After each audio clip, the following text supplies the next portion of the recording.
Hello, hello. In this video, we're here to talk about the state of spam in 2026 as we go fresh off of a rotation with Godzilla Reign of the Kaiju releasing and a number of sets rotating out that had, a lot of spam foundations that saw a bunch of play. We did this a couple years back in 2024 after the first MHA set rotated and kind of hopped around and looked at what each symbol had left because that first MHA set was known for having a lot of really, really crazy spam foundations. And if you don't know what a spam is, that's a common term used for foundations that have 1 or 0 difficulty. It's sort of meant to encapsulate the idea that you're putting these in your deck because you want to be able to pass them, on turn 1, or easily pass them off after an attack string or something like that. And they're not necessarily there because they have the best abilities in the world, in theory. MHA set 1, some of them were there because they had great abilities despite being spam. And as time goes on, the UVS games has gotten further and further away from that and really done a better job of more appropriately costing their foundations versus the abilities that they have. And so last year, because of the new addition of attuned symbols and some uncertainty about that, it was kind of hard to evaluate what the spams really looked like because you can't really do a per symbol check when attune is in the mix because your primary symbol only tells so much of the story. And that's still true for 1 difficulty foundations. But as it turns out, if you sort of look at the landscape, there aren't too many attuned 0 difficulty foundations that matter. There's basically just 1, and the rest of them are either blank or they have a character-only ability on them, right? So while we can't really scope out the 1-diff situation, we can certainly talk about 0 difficulty foundations, and there's quite a bit of variance in terms of what symbols have, how much quality at that spot. That's not the be-all, end-all of a symbol's power level or anything like that, but it is, interesting to go over and mention, and just as a way to review, right? One way to look at, where are we at after this rotation, in addition to all the other different ways you could look at that. And part of this, of course, is so that I can go on my very common spiel about whether or not we should be playing zeros at all. And so first and foremost, I just want to make the point, because a lot of people will start every deck by slamming 12 0 difficulty foundations in there. You should have a reason to play zeros. You should not default to, I have to play 8 zeros, or I have to play this many, or if I don't have zeros in my deck, it's going to be awful, it's going to be disaster, or anything like that. Now, a lot of decks will have a reason to play zeros. There's a bunch of different reasons why you would, but you think of it as an affirmative thing that certain decks will want, and not necessarily something that every deck must have, right? So, for example, if your character gets a lot of value out of being ready on defense, particularly for turn 2 going second, then you have interest in having some zeros in your deck, because normally, right, you could just play a 1 difficulty foundation as your 4th build on turn 1 going second, commit your character to pass if you need to, and it's not that big of a deal. A lot of these 1 difficulty foundations, even the most common generic baseline 1 difficulty foundation that commits for -2 speed will make up for the fact that you just committed your character, right? But if your character has some, really potent effect that is a lot more valuable than what you'd get on a 1 difficulty foundation, for instance, then you might want to include some number of zeros to give yourself a good shot after that player 2 mulligan of building 4 safely without having to put your character down.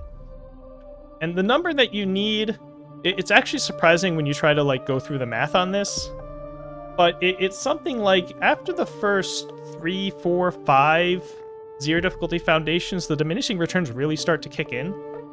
I was kind of surprised. I tried to do some number crunching, and it's a hard math to do. You can do some Monte Carlo stuff, but anyway, if you want to be ready on turn 2 going second, have at least a few and consider a full play set, maybe a touch more. You still don't need 8. Remember, you have that player 2 mulligan, so you get to fish for zeros too, right, if you have a foundation-rich hand. But that is definitely probably the biggest reason you'll see zeros in a deck. At least the biggest reason they'll be in a deck that's a good reason. Also, if your deck is running 2 checks, then, you want to be able to play around that 2 check. If you're running 4 2 checks or even more than that, then certainly you want to be able to go 2 1 0 on turn 1 going first. Then you definitely want 8 zeros if you can, if not more.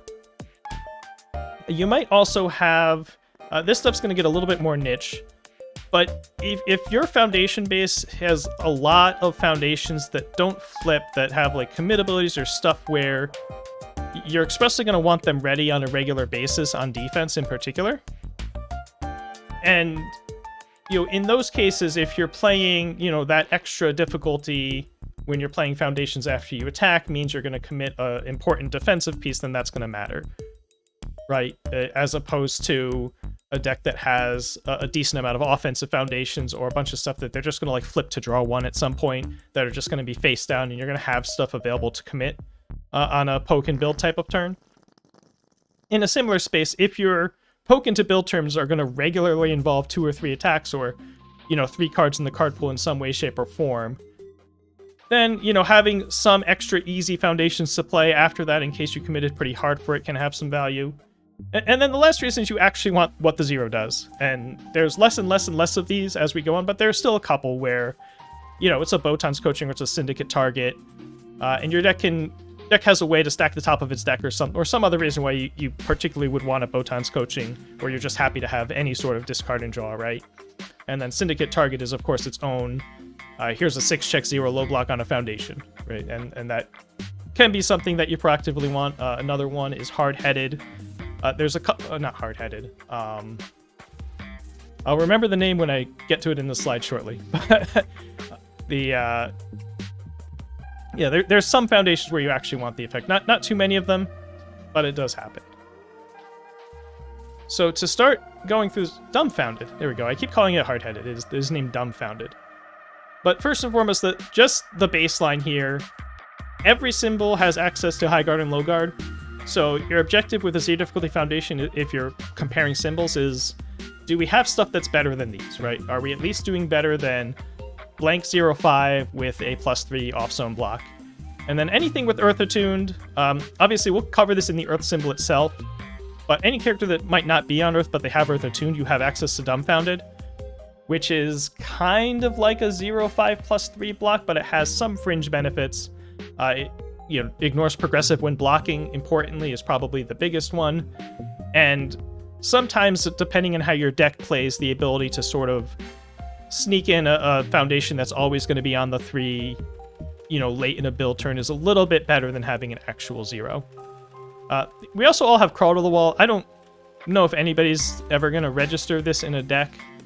I think you'd have to be stretching to take on a 4-check 0 difficulty foundation that does, flip for 1 damage isn't nothing, but I'd be surprised to see that one. So mostly we're just talking High Guard, Low Guard when we're making our comparisons. So now we're going to go through the symbols and what each one has, and I'll note here also, there's all sorts of Attack on Titan attuned foundations that have no text, that have 3 blocks of varying zones. We're just not going to talk about those. The same with the character-only ones from the Star Trek deck. They're just don't warrant mention. They're still in the same space as High Guard, Low Guard. The one Star Trek one you might play in like Devon Attendee if you're doing that, but other than that, it's real narrow cases where those will show up. Oh, I guess what I will say, if you are in a situation where you're slamming like 3 High Guard or 3 Low Guard into a deck, go check those attuned blanks you have and see if there's some with the zone you want, and just do like a 2-1 mix just in case of Ice Sword. It's just a silly little, you get that one little edge, you might as well play 2 different ones if you can. But in any event, let's talk about air, and we're just going to do these symbols in order. I've given them all grades. The grades are basically based on how likely is it that you're going to find 2 different 0 difficulties that you're happy to play. Pretty much every symbol has one good one that they're not going to mind slotting into their deck. So it's really a question if you want to play 5, 6, or if you're one of those decks that wants, 7, 8, or you're really thick and you want, 7 or 8 0 difficulties in your list. How likely is it that there's going to be two options that are better than High Guard, Low Guard? Air is going to have that sometimes, right? Jin Parry, in certain decks, you're going to have the kind of block stringing that makes that card make sense. You have the 2-check specific one. Banshee Sword Streak's really good if you have weapons, and if you don't, it's really blank. I mean, you might give something -1 damage at some point. Class membership, I think, is a good, like a default go-to. I think the first 0 that's going to be in most air decks is going to be Clasp, unless they really just don't want the high block for whatever reason. And in some cases, you're going to have a deck that is actively planning to partial block because it has some kind of undamaged taken trigger or something like that. And then Clasp is really, really good. Because 2 health on a flip is a good rate. I don't even know if we have 0diffs that just straight up flip for 2 health. We probably have one somewhere that I'm not thinking of. But on a 0diff, you're pretty happy to get that rate. And the condition being you have to partial block at some point makes it a little bit strange, justifies 0 a little bit. But that is a nice value for a 0diff in this day and age. So Clasp is sort of your general good one, and some decks will want one of the others. Others won't. Others will be settling for a high guard or low guard if they need extra slots, but it's not too bad. So we'll give Air a B. Next up, we have All. All is pretty rough. So Prideless Negotiations is certainly fine and good and a nice generic 0 to be playing.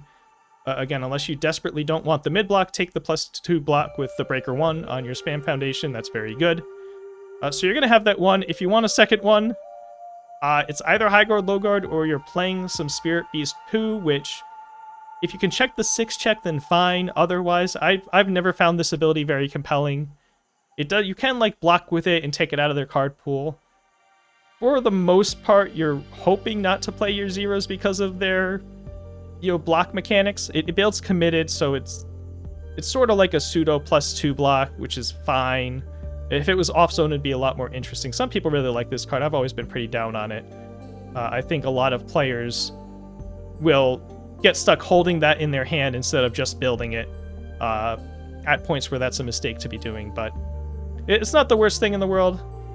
Overall, if Prideless Negotiation wasn't also a mid, it would be easier to just like play both of these with a straight face also.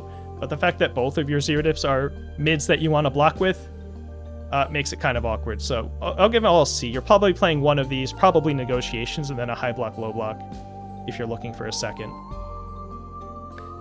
Next up is Chaos. Chaos, kind of similar to Air. In this case, you have the nice generic in Exhausted Slumber. Yeah, not every deck has stun in it, but you can't really go too wrong with having a nice piece of generic stun hate that says, this Walk the Dog's going to be 2 points easier to block if you stun me, so at least, they just won't call this stun, right? But at least you're getting something out of it in that sense. There's plenty of decks that are trying to do stun into Walk the Dog type of stuff, so Slumber's decently likely to find some value. It's a pretty good go-to. The rest of them, Hustle Introduction, if you are a Mighty 9 character, is crazy good, right? We were just talking about Prideless Negotiations. This is Breaker 2 on a 0diff. So that's very, very nice. Banshee Sword Streak is here again, of course. Tough Skin, it has more text than High Guard does, so there is that. I'm pretty low on Tough Skin so far as the, compared to the +1 damage version. Just because the -1 damage has to happen kind of later in the turn cycle, right? It has to happen not on your turn, but on your opponent's turn, and not only on your opponent's turn, but on your opponent's turn the first time they play an attack that you're happy to telegraph that you're not blocking, right? And there's just a lot of room there to end up having to commit that to passive checks, whereas the Space Terror, I think the name was, the flip for +1 damage, you're much more likely to be able to use it on an attack where you feel like it matters and get it out of the way, and then as Face Terror you can start committing it to pass checks without losing anything. But it's still there if that's what you want, if you want the off-zone block in your second 0 slot. It does more than nothing, right? Has some funny interactions, with certain cards that want to deal less than printed damage or something like that. This is just because I'm a big fan of the bow throw, the shoulder toss, but I have that on the main mind right now. But in any event, B for Chaos, you're happy to have one, and a decent slate of decks will have 2. Death is rich. Death has the most crazy 0diff lineup pretty easily. All 3 zones are covered by ones that are generically good, and you even have a second mid with a breaker block if you want it. And if you're like, I'm never going to partial block, you can play Space Terror over class membership. Death could play 1-checks with like a pile of 1s and 0s and be one of those old school 1-check, play lots of 1s and 0s type decks that we saw a lot in the Bebop era, and do that with a straight face, right? 0s are still good enough to kind of do that. Yeah, not much to say here. These are all very, very good. If you want to play a 2-check deck with, 8 or 10 or 12 0s, you get to do that. Probably the best symbol in terms of its 0diff quality by a pretty wide margin right now. Next up is Earth. we went from best to probably the worst. Once again, I talked ill of Toughskin earlier, and that still holds true. And then you have Dumbfounded, which is an almost blank, depending on deck, depending on scenario. It's still, like, fine. This is probably the one you're going to play. Again, unless you really don't want the mid block. If you want some kind of, 0 or less than 0 diff foundation, as Dumbfounded sometimes behaves, then that is a good one to go to. It's fine. It's not too bad, but if you're playing 2 zeros, you could be playing both of these, but you're not, like, particularly happy about it. It's hard to say that either of these are substantially better than a high guard, low guard. So we give Earth a D, because you're basically going to get sort of one option that's better than the defaults. Next up is Evil. So Evil doesn't... Space Terror is a fine generic option. It's not, +1 damage is something, right? It's not a ton better than your classic high guard. And then you have Jin's Parry and Life of Danger. There's not too many decks that are going to be particularly excited about playing 2 of these. So, while you can, it's pretty thin. It's not as bad as Earth is, but and you're pretty much looking at one generic option, and, like, maybe once in a blue moon you'll have a second one. So Evil is getting a C here. Fire. Sort of similarly shaped to Evil, you just have Exhausted Slumber, so you will at least have that one. You will have one that is nice and fine and good to play. You actually literally don't have another Fire primary symbol 0 difficulty foundation, so after Slumber, it's one of the, high guard, low guard default baseline guys.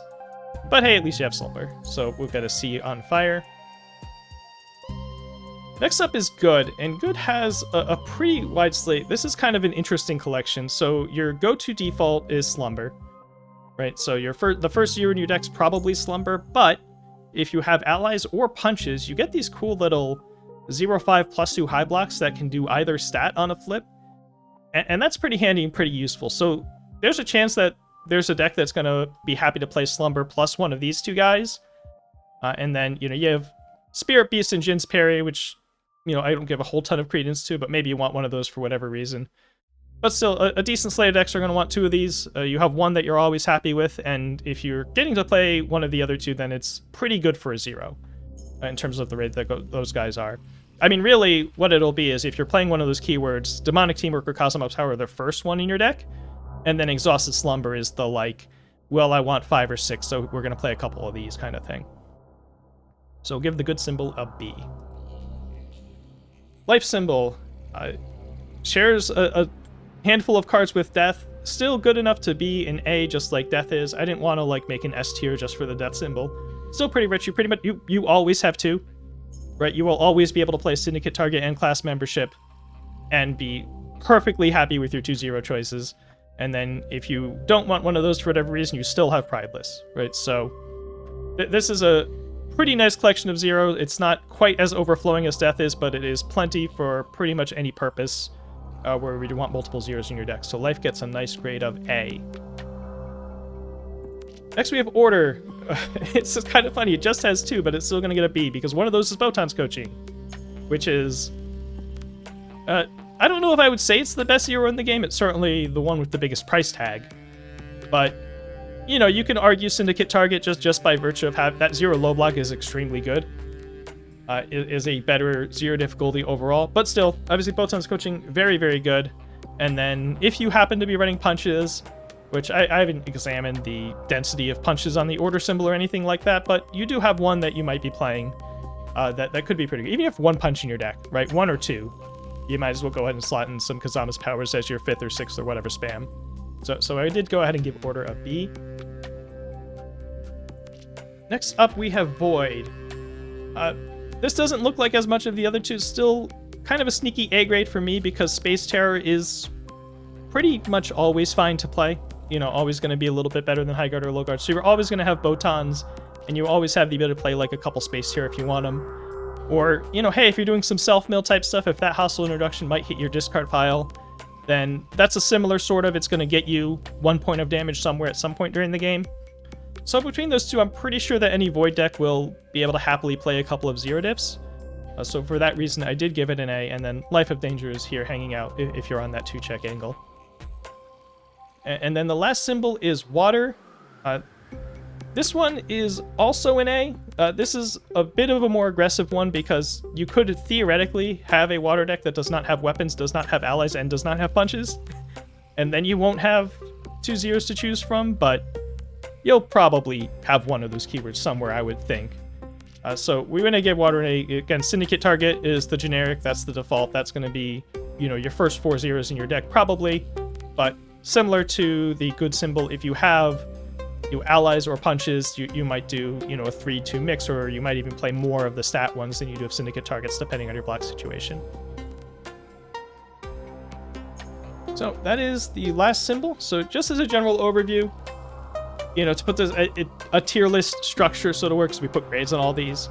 It's fairly balanced across the board, right? There's like 4 symbols that can pretty much always play 2. There's 4 that'll sometimes have 2, and then those 4 that probably won't. But really, the difference between these foundations that are technically better than high guard, low guard, and just actually playing high guard or low guard isn't that huge in a lot of these cases. So it's not like a doom statement for the symbols that are in the C and D tier. And in any case, like I said early at the start, a lot of decks probably don't actually have to be running 2 different spams anyway.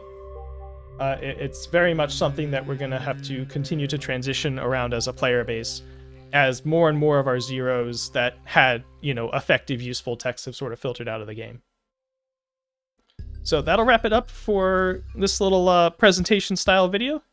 Just kind of exploring the 0 difficulties that are available just as a topic that's relevant to rotation. Thought it'd be fun to talk about.